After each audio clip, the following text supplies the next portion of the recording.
Բարի առավոտ, բարի լույս սիրելի հեռուստադիտող, ես Աննա Կոստանյանն եմ եւ մենք կրկին եթերում ենք գունավորելու ձեր գարնանային ու արդեն տաք առավոտները մեր հետաքրքիր ու ջերմ զրույցներով։ Մի փոխեք ալիքը, որովհետեւ քննարկելու ենք շատ կարեւոր թեմաներ։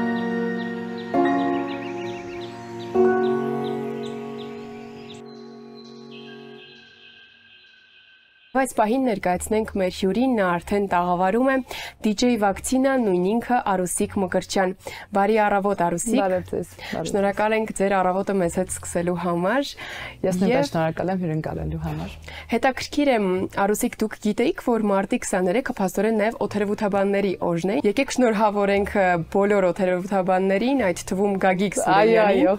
երբ որ խոսվում է եղանակի եւ օթերևութաբանության մասին, միանգամից Գագիկի դեմքն է գալիս։ Եվ ապրե ինքը, որ այդպիսի ասոցիացիա է ստեղծել։ Այո, եւ որքան էլ անիրատեսական է մաղթանքս, եկեք մաղթենք, որ մեզ ավելի շատ տաք ու ջերմ եղանակների մասին հաղորդեն։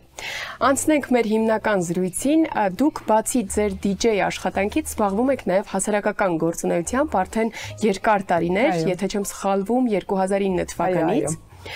Եվ այժմ ունեք երկու շատ կարևոր հարթակներ, սոցիալական նախագծեր, խոսքը Teens Life-ի եւ Parents Life-ի մասին է։ Առաջարկում եմ մեծ պատմեք ավելի շատ Parents Life-ի մասին, որը վերջերս ստեղծված սոցիալական նախագիծ է։ Ինչ է եւ ինչի մասին է այն։ Parents Life-ը UNESCO-ի կողմից ստեղծված նախագիծ է, որը առաջին անգամ մեկնարկում է հենց Հայաստանում եւ արդեն մի քանի ամիս է, որ գործում է Facebook-ում, Instagram-ում, YouTube-ում եւ նաեւ ունենք վեբսայթ, որը դեռևս ամբողջությամբ չի գործում։ Հիմնականում ինֆորմացիան այս պահին ծնողները կարող են վերոնշյալ 3 հարթակներից ստանալ՝ Facebook-ից, Instagram-ից եւ YouTube-ից։ Ինչ է իրենից ներկայացնում։ Անվճար հարթակ է իրազեկվելու համար, ինֆորմացվելու համար եւ նաեւ հնարավորություն ունեն ծնողներ, ովքեր որ միացել են Parents Live-ին, մասնակցելու անվճար on-line եւ off-line event-ներին։ Այս բոլոր միջոցառումները նպատակ ունեն ծնողներին իրազեկել, ինֆորմացնել այն բոլոր բացերի մասին, որոնք որ շատ ծնողներ ցավոք ունեն, եւ այս ամենը կապված է դեռահասի ֆիզիկական եւ հոգեկան առողջությանը եւ հարակից ոլորտներին։ Միայն ֆիզիկական եւ հոգեկան առողջության մասին չենք իհարկե խոսելու, կան իհարկե որոշակի թեմաներ, որոնք որ մի քիչ դաշտը փոխված է, բայց այնուամենայնիվ շատ պիտանի է լինելու, օրինակ նույն մեդիա գրագիտությունը, ֆինանսական գրագիտությունը եւ այլն, եւ այս ամենը ինչով է ասենց ակտուալ, որ դեռահասների շրջանում նմանատիպ պրոյեկտ չի եղել եւ միշտ ավելի մանկահասակ երեխաների ծնողներին են հիմնականում ասենց թարգեթ անում, փորձում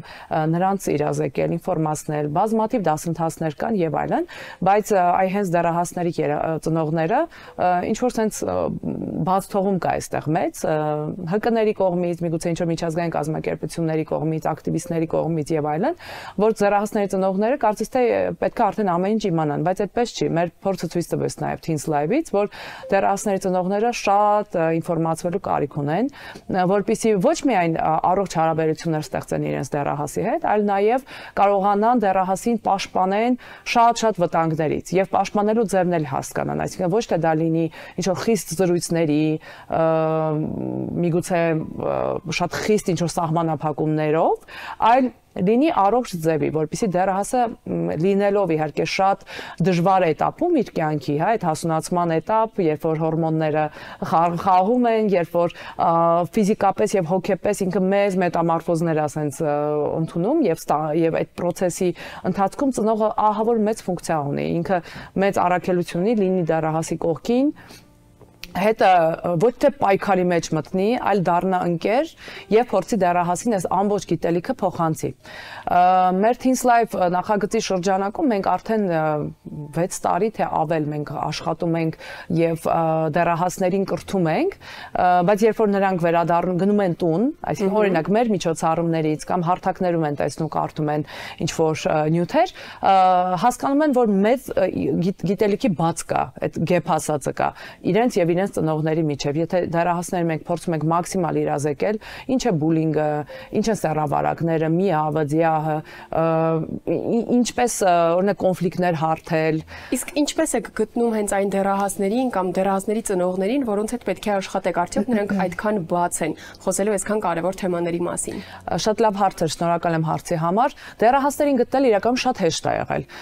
Երբ մենք սկսել ենք պրոյեկտը, մեր պրոյեկտի նաև նպատակներից մեկն էր կամավորական թիմ ձևավորել դեռահասներից, ովքեր իրենք մասնագետների,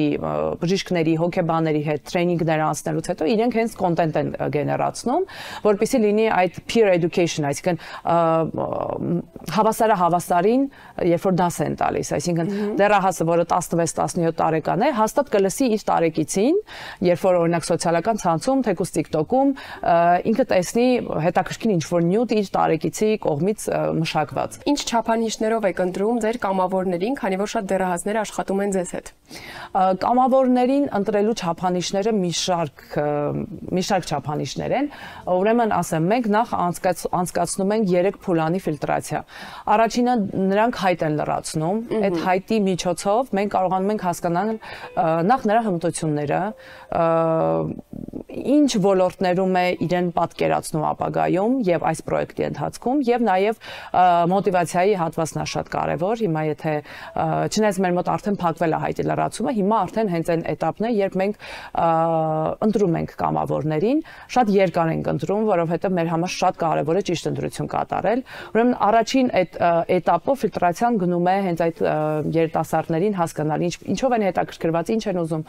դառնալ ապագայում եւ ինչ կարող են տալ պրոյեկտին եւ ինչ կարող են ստանալ։ Դրանից հետո մենք իրականացնում ենք տրեյնինգներ, անվճար իրենց համար բավականին կարևոր տրեյնինգ է եւ այս տրեյնինգները իրականում շատ պահանջված տրեյնինգներ են դեռահասների կողմից եւ անգամ եթե իրանք չեն անցնում այդ երկրորդ ֆիլտրացիան, իրենց համար մեծ առավելություն է, որ իրանք անվճար կարողացել են այդ տրեյնինգին մասնակցել։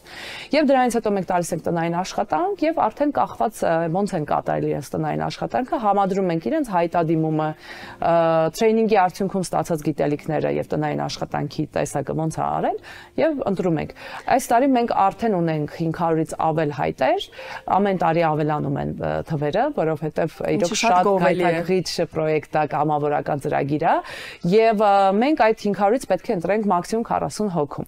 Ինչ վերաբերվում է ծնողներին, ծնողներին հեշտ չի իհարկե բացատրել, որ գիտեք, անգամ եթե դուք 30, 40, 50 տարեկան եք, դուք ունեք այնուամենայնիվ դեռևս էլի ինչ որ բաներ նոր բացահայտելու, կրթվելու, սովորելու տեղ։ Եվ եթե դուք դարձել եք ծնող, դա չի նշանակում, որ վերջ ձեր զարգացումը պետքա կանգնի որպես մարդ եւ դուք պետք է ամեն ինչ գիտեք, որովհետեւ նախ չկա այնպիսի մարդ, որ ամեն ինչ իմանա, բնականաբար, եւ երկրորդ ես կարծում եմ հատկապես ծնողը պետք է գիտակցի, որ ինքը այնքան պատասխանատու ստատուս ունի, հա, իրոք այնպիսի պատասխանատու վիճակում է ինքը մարդ է դարձնում, հա, 0-ից դարձնում է հասարակության համար պիտանի, իր ընտանիքի մաս կազմող ինչ որ մի շատ կարեւոր օղակ, եւ ինքը պետք է հասկանա, որ այդ պատասխանատվությունը լիարժեք կատարելու եւ ստանձնելու համար ինքը լիքը գիտելիք պետք է հավաքի եւ չկա մի շեմ, որ դու ասես վերջ ես ամեն ինչ գիտեմ, ես կարող եմ իդեալական ծնող լինել եւ պետքա մի քիչ այդ մեծամտությունից դուրս գան, միգուցե ինչ որտեղ կոմպլեքսներից, որովհետեւ ծնողներ կան, որ անգամ կոմպլեքսավորվում են, ասեն, որ երեխայի, որ ինչ որ բաց ունեն, երեխայի նկատմամբ եթե ինչ-որ բան սխալ են անում, նեղվում են, որ ներողություն խնդրեն, բայց ինչու չխնդրես, դու սովորացնում ես երեխային նույնպես լինել այդպեսին, եթե դու ինչ-որ բան սխալ ես արել, ընդունել քո սխալը եւ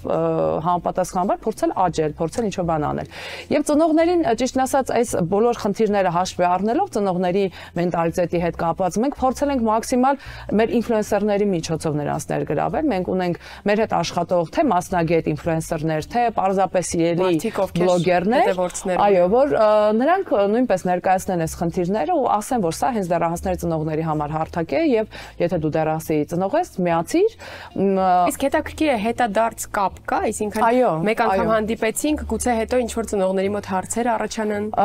Նայեք, մենք հիմնականում մեր պլատֆորմները on-line կրթելու նպատակ ունեն, բայց բացի այդ, բնականաբար այդ on-line offline իվենտների ժամանակ մենք բազա ենք ստեղծում, հա, մեր այն բոլոր ծնողները, ովքեր որ մասնակցելու են մեր բոլոր միջոցառումներին, թե on-line տարբերակով, թե արկա տարբերակով, իրենց միշտ ինֆորմացիա է գնալու, որ դուք ունեք հնարավորություն էլի եւս մեկ անգամ մասնակցելու այլ թեմայով հանդիպմանը, եւ ինչն է ամենակարևորը, որ մեր մասնագետները հենց թիրախավորում են եւ կարեւորում են այն ամենանուրբ թեմաները, ամենայն ոնց ասեմ, այն թեմաները, որոնք որ կարելի ասել կյանքի մահու հարց են։ Օրինակ նույն բուլինգի թեման, որ ծնողներից շատերը չգիտեն, որ այդ հետապնդումները դպրոցում, ինչպես հասակակիցների կողմից, երբեմն նաև ուսուցիչների կողմից շատ վտանգավոր կարող են դառնալ դեռահասի համար։ Որոնք հաճախ չեն բարձրաձայնվում։ Չեն բարձրաձայնվում։ Ծնողները շատ անգամ ես էլի եմ խոսել այս մասին, ծնողները մտածում են, հա լավ, ինչ խնդիր է, երեխային այն հաղորդագրությունն են տալիս, որ դու պետք է այդ խնդիրը լուծես։ Այնինչ այդ ամբողջ պատասխանատվությունը հենց ծնողի վրա է։ Եվ ծնողները պետք է գիտակցեն նաև այս կետում իրենց մեծ պատասխանատվությունը, որ իրենք պետք է պահանջեն առողջ մոտեցում իրենց երեխայի նկատմամբ եւ պետք է պահանջեն, եթե ուսուցիչը չի կարողանում փոխել իրավիճակ դպրոցում, դասարանում ինքը պետք է գնա չգիտեմ, ուսմասվարի մոտ, տնօրենի մոտ, այստեղ շատ կարևոր է երեխան կարողանա կիսվել իր ծնողի հետ եւ հենց դա կարծում եմ կբերի ծնողավարման ճիշտ մեթոդներին ծանոթանալը։ Հասկանանք մեզ որ մարզերից են հետևում եւ ծնողները որ մարզերից են միանում։ Մենք արդեն իսկ ունենք գրեթե բոլոր մարզերից ծնողներ, որ միացել են, հիմնականում դեռևս on-line հարթակների միջոցով եւ on-line միջոցառումներին են միացել, եւ ես շատ ուրախ եմ, որ հենց այս ընթացքում մենք աշխատեցինք նաեւ Parenting Armenia-ի հետ միասին, որը դպրոց է ծնողավարման մասին, նրանք շատ ավելի երկար տարիների փորձ ունեն եւ մեծ հետևորդների քանակ ունեն եւ շատ ուրախ եմ, որ մենք եւ նրանք միասին կարողանալու ենք մեր հետևորդներին sense միաձուլել եւ տալ օգտակար եւ պիտանի ինֆորմացիա։ Իսկ ինչ ծրագրեր ունենք առաջիկայում նաեւ այդ գործակցության շրջանակում։ 4 միջոցառում on-line տարբերակով հանդիպում 2 հոգեբանների հետ, ովքեր շատ լուրջ պրոֆեսիոնալ sense experience ունեն, փորձառություն ունեն եւ ծնողներին ներկայացնելու են նույն բուլինգի թեման,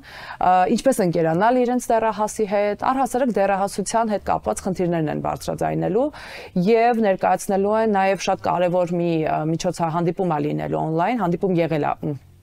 եւ մեկ շատ կարևոր հանդիպում է եղել արդեն այս մեր համագործակցության շրջանակում, ինչպես նոր միջավայր մտնել եւ չդառնալ ոչ թե զոհ, այլ թիրախ, եւ սա հիմնականում Արցախից եկած բռնի ուժով տեղահանված մարդկանց մասին է խոսքը գնում, որտեղ շատ ծնողներ ունենք, ովքեր հարցնում են, հա, իմ երեխան նոր դպրոց է գնում, նոր միջավայր, եւ չի կարողանում ադապտացվել եւ դա բնականաբար ոչ թե այդ երեխայի խնդիրն է, այլ միջավայրի խնդիրն է, այդ մարդկանց միգուցե արժե համակարգի, դաստիարակության եւ այլ խնդիրներ են։ Դա պետք է կարծում եմ լուծվի նաեւ դպրոցների չեմ անկախարարների միանշանակ։ Ամեն դեպքում դե այդ ծնողներին, դեռ այդ դեռահասների ծնողներին մեր հոգեբանները փորձելու են ջրհմտություններ սովորեցնել, փոխանցել, որպեսզի նրանք փորձեն թե իրենք պաշտպանել իրենց երեխային ֆիզիկապես գնալով, ինչ որ բաներ պահանջելով, եւ նաեւ դեռահասներին փոխանցեն ինչպես պաշտպանվել այդպիսի իրավիճակներում։ Իհարկե շատ դժվար հարց է եւ շատ նուրբ հարց է եւ այստեղ ամբողջ հասարակությունը պետք է ինքը իր վրա աշխատի։ Այո, եւ եկեք հասկանանք, քանի որ երկու առանձին հարթակներ են Teens Life եւ Parents Life, արդյոք եղել են փորձեր կամ գուցե առաջիկայում կլինեն նրանց միաձուլել եւ օրինակ ինչ-որ հանդիպումներ, որտեղ եւ դեռահասը եւ իր ծնողը ներկա կգտնվի։ Այո, մենք նման փորձ արել ենք Teens Life փառատոնի շրջանակում, սա այսպես առաջին փորձներ հասկանալու ինչ է կատարվելու, որովհետեւ դեռահասները սովորաբար սիրում են իրենց առանձին զոնան, այսպես ասած, որտեղ որ չկան ծնողներ, որտեղ նրանք կարող են հանգիստ կիսվել մասնագետների հետ, եւ մենք փառատոնի ընթացքում կարողացանք առանձին սեսիաներ իհարկե անել, որ լրիվ բաժանված կլինեին ծնողները եւ դեռահասները, ելի հոգեկան առողջության մասին էր միավի թեմայով էր, բայց վերջին սեսիան, որը հենց բուլինգին էր նվիրված, այդ մեր փորձն էր, երբ դեռահասները եւ իրենց ծնողները եկան նույն հարթակ եւ սկսեցին նախ ծանոթանալ թեմային եւ այնուհետեւ որոշակի իրար հետ արդեն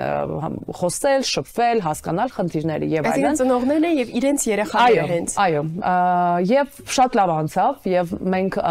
այս տարվա ընթացքում եւս երկու այսպիսի օֆլայն միջոցառում ենք կազմակերպելու, մեկը Երևանում եւ մեկը Մարզերում, որի ընթացքում եւ դեռահասները եւ իրենց ծնողները կկարողանան գալ եւ մասնակցել միջոցառումներին, որպեսզի ծնողներն եւ դեռահասներն իմանան օրերը, վայրերը, թող հետևեն էջերին, Instagram, Facebook, YouTube այս պահին ունենք եւ YouTube-ում շատ կարեւոր ոդկասթներ արդեն տեղադրված են, կարող են էլի ծնողները մտնել, տեսնել եւ սովորել նոր բաներ։ Եղավ, շնորհակալ ենք Արուսիկ, շատ հետաքրքիր ու կարևոր ինֆորմացիայով իհարկե մեզ հետ կիսվեցիք, առանցքային թեմաներ, որոնք կարևոր են բոլորի համար, բոլոր ծնողների, երիտասարդների համար։ Ձեր նախագծերին ցանկանում ենք հաջողություն։ Անչափ շնորհակալ եմ։ Իսկ մենք այս պահին սիրելի հեռուստադիտող կունենանք կարճ երաժշտական դադար, որից հետո մեզ կմիանա մեր արցախցի գործընկեր Աշոտ Սարգսյանը իր արցախյան զրույցներով։